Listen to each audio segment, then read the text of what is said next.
Okay, here we go. It's October 2021. Davin is growing his November beard in October. Not sure what to make of that.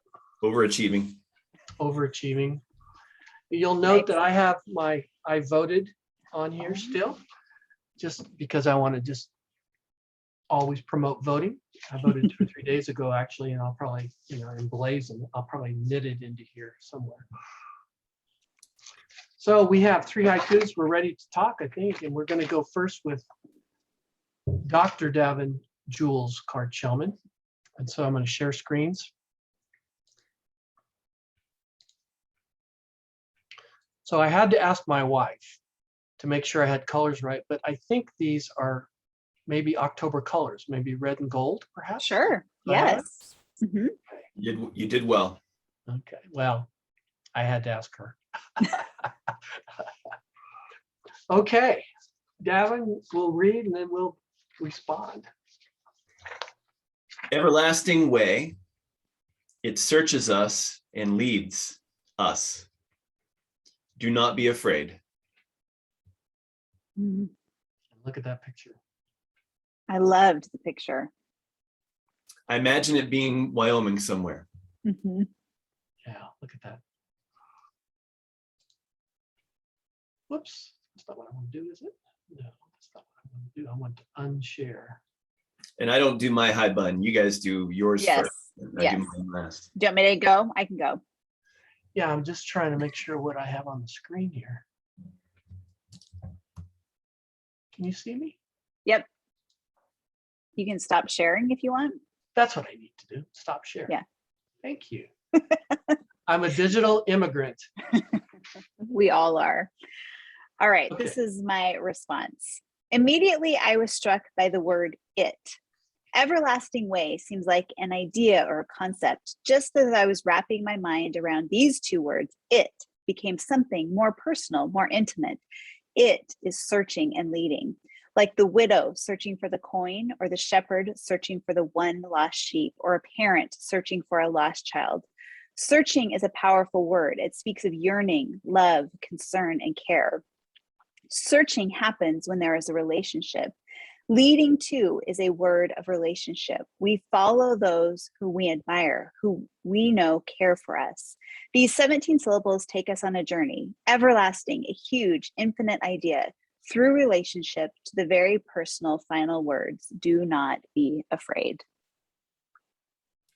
Nice. Very nice. Now, what I didn't do, which I should do, is share the second page, because there's a lot there. Mm-hmm. Too much text, but it's important text. Yeah. Thank you, Amy. Yeah. Thank you. I loved that haiku. So here's the second part. Now, Davin, you want to read that, or how do you want to do it?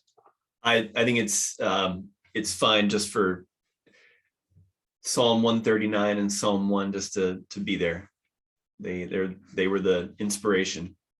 So I'll just leave it here for a second. And obviously, when people look at the video, these will be in the video so you all can see them. Mm-hmm. Okay, it's me, huh? Yes. Psalm 1. They are like trees, and their leaves do not wither. Seems so mightily complementary to Amy's dancing leaves, which we'll get to here in a second, which do fall, which do end, but do they wither?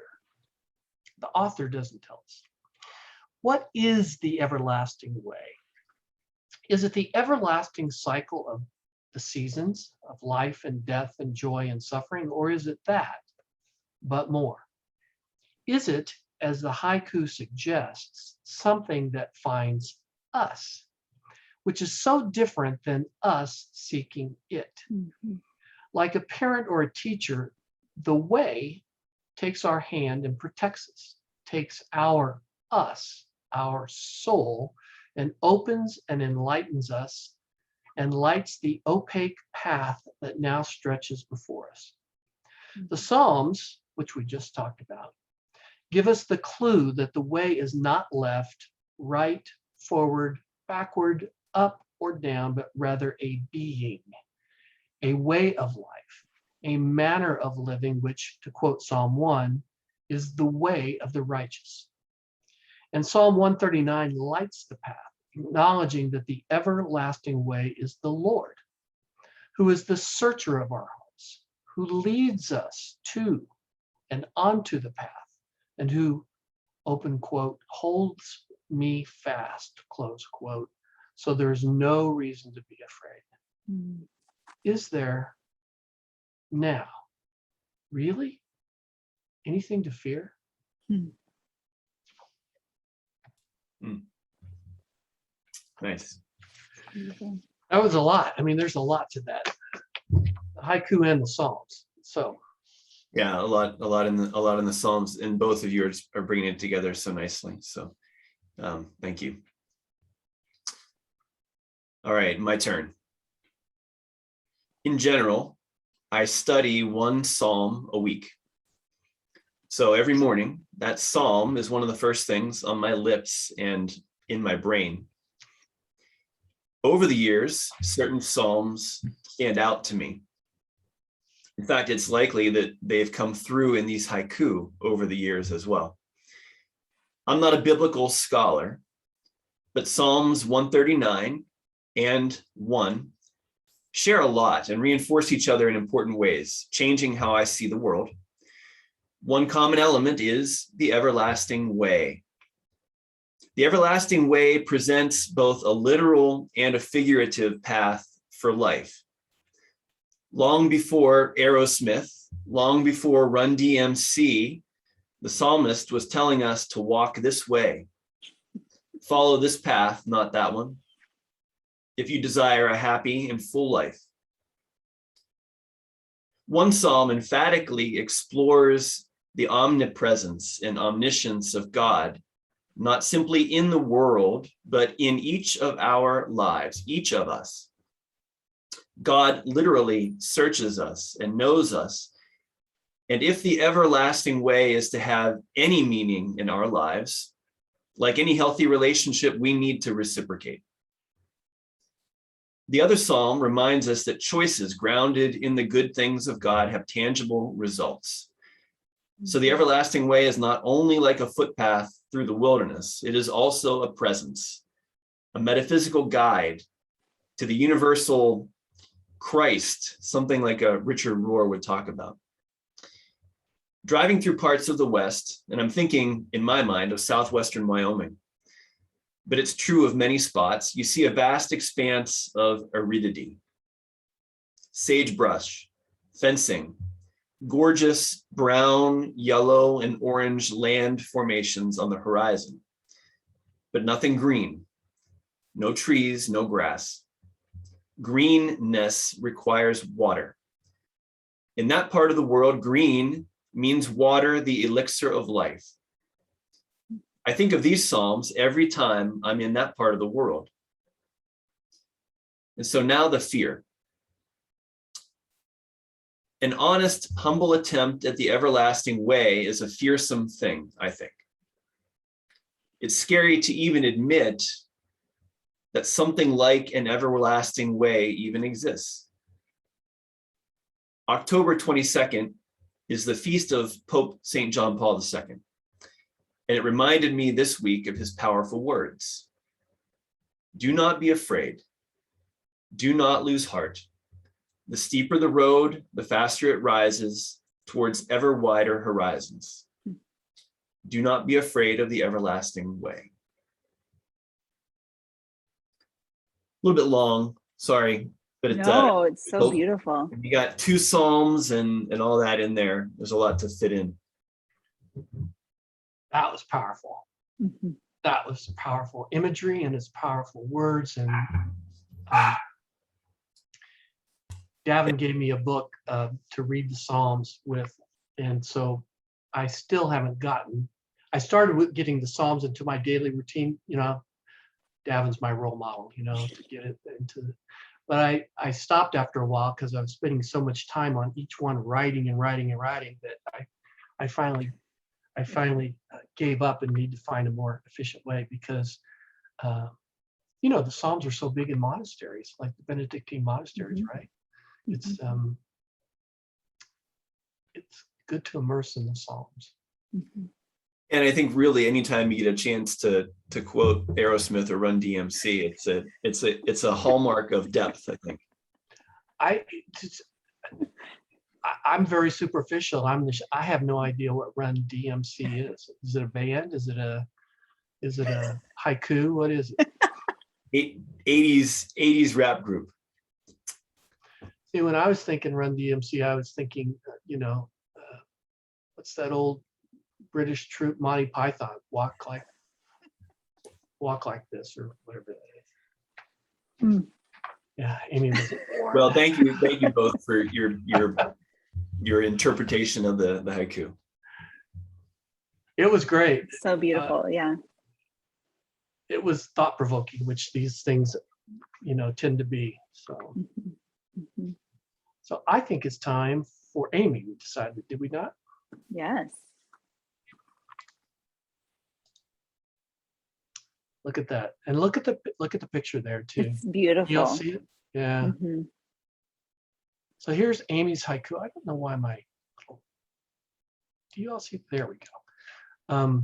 Isn't that beautiful? And she took the pictures. We asked ahead of time if she took them, and she took both. She took both these beautiful pictures. My gosh. Okay, Amy.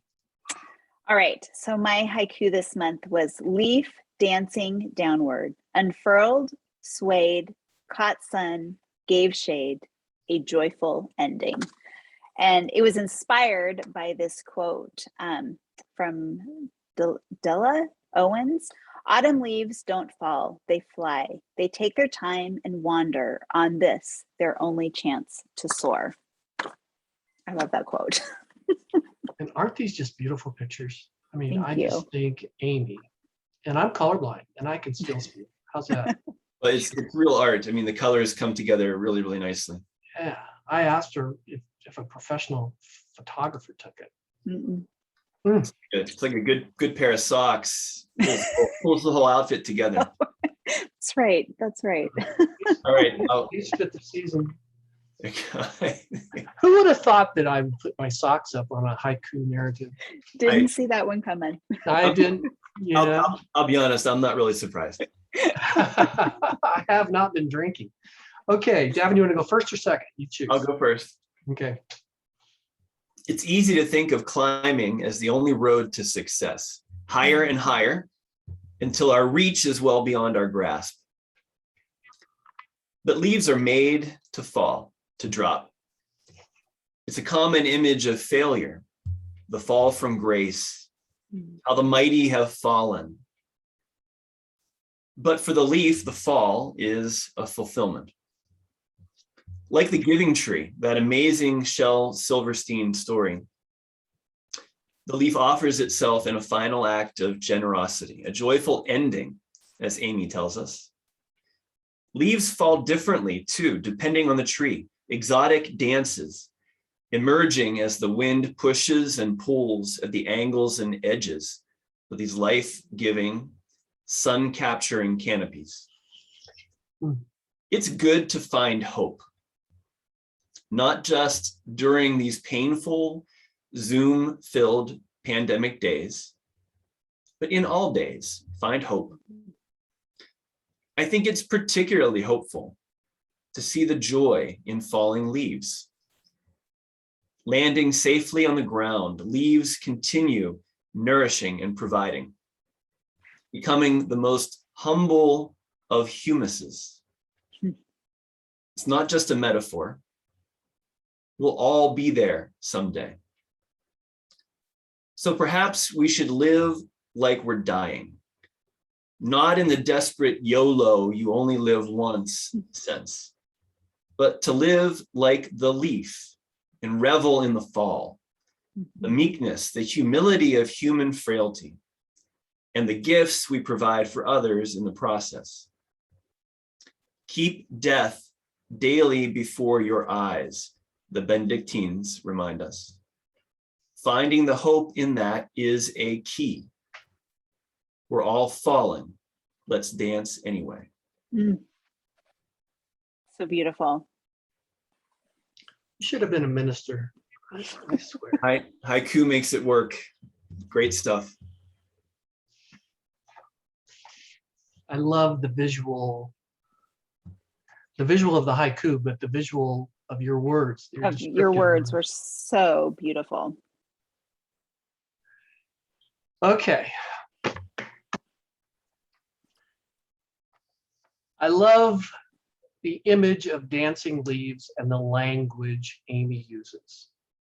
Unfurled, like a flag waving freely and uninhibitedly, swayed in time with the wind, caught the sun like a prism imbued with many colors, gave shade, the job of protection and cooling, now retired, but now waltzing, or perhaps a more modern, a more independent, a more improvisational dance, set to the rhythm and the music of the season, the vicissitudes of the winds.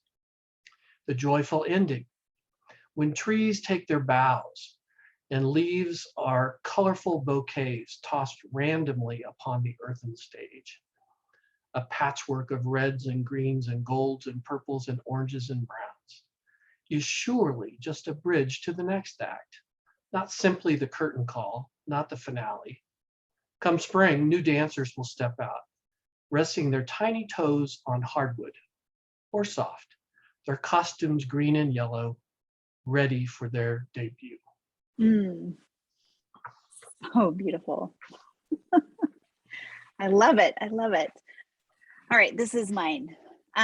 Yesterday, I stood in a patch of sun along the trail I walk almost daily through all the seasons of the year. I paused to watch the yellow leaves fall. Every direction I turned, there were 5 or 10 leaves dancing downward.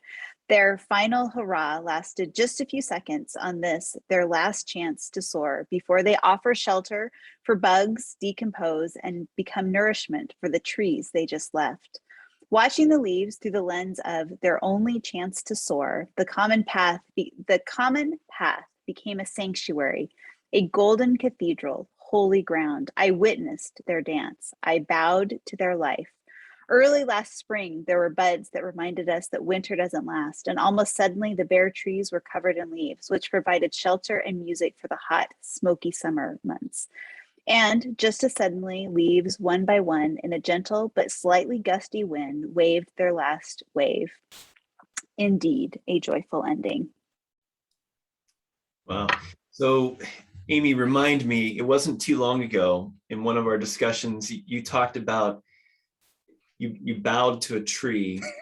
But you had a phrase that went with that, and what you were talking about there just. My daughter and I always bow to trees, and we either say, we bid you peace, or the Christ in me bows to the Christ in you. Yeah. Just depending on how we feel. Right. I know, it fit, I thought fit nicely. Yeah. The more I get to know you, Amy, and now it's been 18 months of this and months before that, the more I realize how multi-talented you are. I don't know. Thank you. Yeah, those photographs and this haiku and that description of the haiku, how beautiful. Thank you.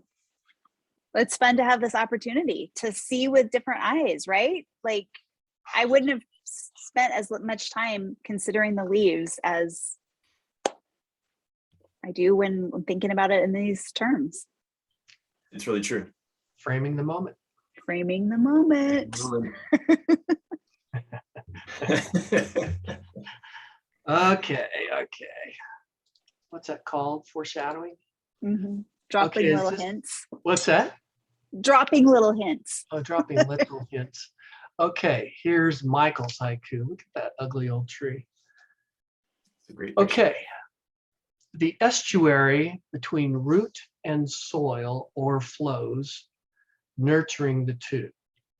A squirrel glides down toward mycelial slough. I had to look that up. An earthen ocean. And then here's the other side. These are just pictures of trees and roots, and my dog watching squirrels. I love it. Do you want me to go? Sure. Go, take it All away. right. The lapping and overlapping of words, definitions, and physical features make this haiku playfully profound. Looking out my window this moment, I see the estuary between root and soil Michael describes, and I'm struck that while I've noticed, I've never considered. Roots peeking above ground, spreading outward, gnarled and tough, are indeed like the tidal mouth of a river where the tide meets the stream, as the dictionary reveals. The trees on my suburban street, tucked into the Idaho foothills, are far from tides. And yet, through this haiku, I'm invited to see with new eyes, to consider the roots, to look past what is to what they point to, what they evoke, what they demonstrate in a small way about a larger truth. Overlapping roots, overlapping words, overlapping lessons. Oh, what roots endeavor to teach. Mm. I might have to write down a motto: I noticed but never considered. I think that's awesome. Like listening but not hearing, right? Yeah. Or hearing but not listening. Mm-hmm. So I have to, before I go, I have to just point out, I mean, it really is like we knew what the other was writing this month. I mean, this, you know, you look at Michael's pictures and just the roots, you know, my haiku doesn't mean much without roots. Yours doesn't mean much without roots. Michael's, I mean, it's just, there's so much here that just fits together. And so the envelope that Michael's haiku shows up is, again, this month, a genuine work of art and with some script inside. But, you know, without the writing that you've got here in the envelope, my ideas around your haiku would not have come together. So the Whitman poem that you have on there and the unknown just really adds to the beauty of it. So Fun to do. Fear, it's one of our great equalizers. My father always talks about death and taxes as the great equalizers. I'm officially removing taxes from the list and adding fear. I'm hopeful, though, that paying taxes is simply on a temporary injured reserve and will rejoin the lineup in a few years. I can't understand the fear that others might feel. I can only appreciate it from a distance and abstracted from my own experiences. My own fears are legion, and I feel them crawling closer as my forehead expands and my hairs turn gray. In Philippians, drawing in turn on the Psalms, we are told to, quote, work out our own salvation with fear and trembling, for it is God who is at work in you. Fear in this passage from Philippians has the connotation of humility and meekness, not angst. And we tremble in the scripture to acknowledge our dependence on others and on God, not as a sign of incapacity. Perhaps like the Jedi mind trick, we need to shift our vision from the greatness we aspire to attain and more toward the earthy nourishment of good things done well in the service of others and in recognition of our mutual independence. There is real power here to make life better. So enter Kroth's mycelial sloth. Has Haiku ever heard the words mycelial sloth? Well, it's about time. Michael helps us work out our own salvation with fear and trembling, humility and dependence, like a squirrel or a leaf glides down. It looks easy, but getting low, getting humble, doing good work for others requires patience and perspective. It reminds me of Jimmy Webb's 10 Easy Pieces. The ease of smooth country music betrays the much harder work happening deep in the lyrics. Root and soil nurture each other. That's fear and trembling. It's a great haiku. Nice job. So good. Yeah. I wanted to start singing the Wichita Lineman, but it wouldn't have worked very well, I don't think. It's from Jimmy Webb's 10 Easy Pieces. Mhm. It's Wichita Lineman. That's Glenn Campbell. That shows my era. No, it's so Jimmy Webb wrote all those songs. Glenn Campbell just made them. Oh, Jimmy Webb wrote them. Yeah. Glenn Campbell made them popular. And I've gone made cool. When I wrote this haiku, I had been thinking about the relationships between trees and the relationship of root to soil. I don't know much about that. I haven't read the recently very popular books about trees, but that led me to think about interdependencies, interweaving and interfacing. Again, the relationships that feed each other or improve each other. This is important to me, especially important to me, as our social institutions, which should thrive on difference and interdependence and sharing, seem to be becoming estranged from each other. This led me to think of estuary as a similar metaphor.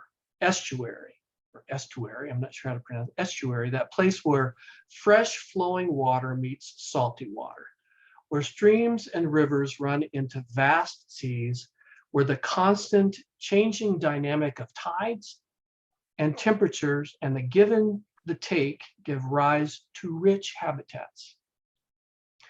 Mycelium are the tiny threads of fungus that connect plants together to share water, nutrients, and more between the plants. I imagine the mycelium with roots and soil and water as an estuary. That is a place of interdependence and sharing. And I wonder, what is tainting our social estuaries? What is slashing our mycelial meetings of the minds and means and missions? It's surely the stagnant sloth of slush and spite and secrecy and selfishness. It's well past time to let Mother Nature take its course unimpeded by the poison of politics and power, fed with the sun and light and warmth, so that the interdependencies which make up the rich soil and sediment of human flourishing can burgeon.